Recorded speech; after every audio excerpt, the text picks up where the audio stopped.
Here's why you should check out Raya and the Last Dragon on Disney Plus Premier Access this March. Let's get straight into this.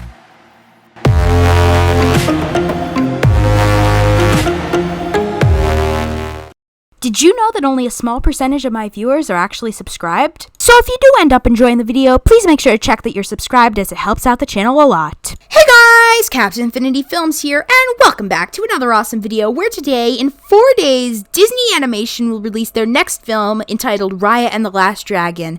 And one of the things that's so special about this film is how it's releasing. It is releasing simultaneously in theaters and on Disney Plus Premier Access. Now, I'm going to be going over today why, if you have the money, you should definitely try and purchase Raya and the Last Dragon, either see it in theaters or go watch it on Disney Plus Premier Access. And we're going to be going into why it is a good idea to watch this movie when it comes out on March 5th. But before we begin with that, please make sure to hit that like button and subscribe for more awesome content like this. We're trying to get to 100 subscribers on the channel, so if you could help with that, that would be much appreciated. But with that out of the way, let's get straight into the video.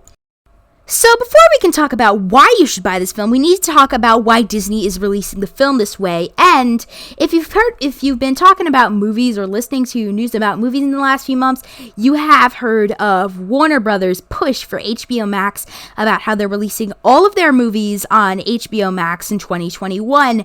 Now they're releasing them simultaneously in theaters and on HBO Max so that you can watch them in theaters if you want to, or stream them if you want to watch them at home. Now, I personally think this is a great decision on their part because they don't have to delay any of their movies, and so people can still have a good amount of movies to look forward to in this year.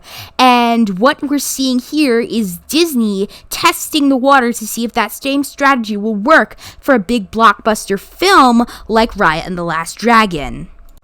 Now, there's obviously the elephant in the room, and that is that last fall Disney released Mulan on Premier Access, and that was a purely Premier Access release, and it was a VOD only release. And I think that Disney hasn't outright said that the movie failed. They said that they were satisfied with it, but lots of people are saying that it failed, and I think I have a few reasons as to why it failed.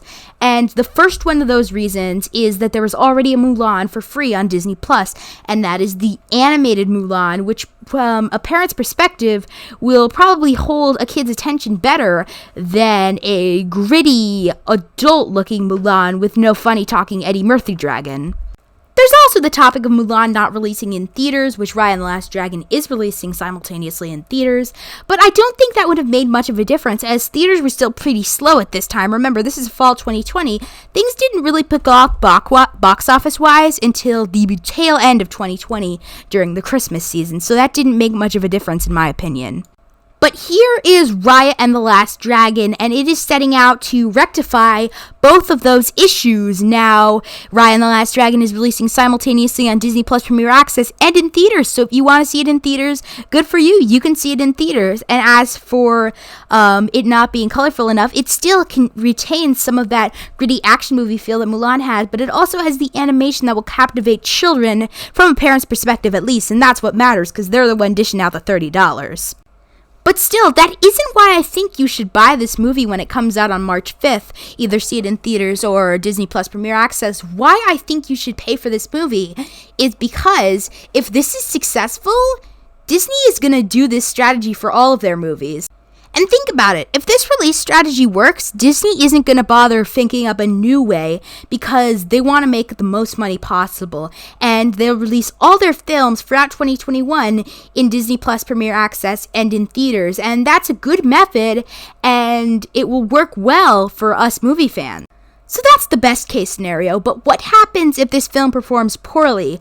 Well, Disney is going to say that the simultaneous release strategy doesn't work, and therefore, instead of releasing their movies on Disney Plus and theaters simultaneously, they're just going to continue to delay their movies like they've had for the last year. Think about how many delays Black Widow has had, Jungle Cruise. All the Disney movies have been delayed from 2020 to 2021, and I personally don't want those movies to get delayed into 2022. And as for my closing statement, I'd like to say, if you want to see all the Disney movies that Disney has planned out for this year, like Black Widow, Shang-Chi, Eternals, Cruella, Jungle Cruise, and all the rest, if you want to see those movies in 2021, then it would probably be worth it to dish out the $29.99 and do your part to show Disney that this release strategy works so that we can actually see these movies this year and not have them getting delayed again. Also, you get a pretty cool looking movie. But anyway, if you guys did enjoy this video, please make sure to hit that like button and subscribe for more awesome content just like this. I am trying to get to 100 subscribers on the channel, so if you guys could help with that, that would be much appreciated. And subscribe so that you can see when I do a review of this film, because I will be paying for it, and I will be doing a review of this film to see if it was worth the $30. So that's something you guys should subscribe for. And we're also going to be doing some more Disney Plus content with the Marvel shows. So there's a lot you guys should subscribe for. We're trying to get to 100 subscribers, and anything helps. But with that out of the way, my name is Captain Infinity Films, and I'll see you guys in the next one. Bye-bye!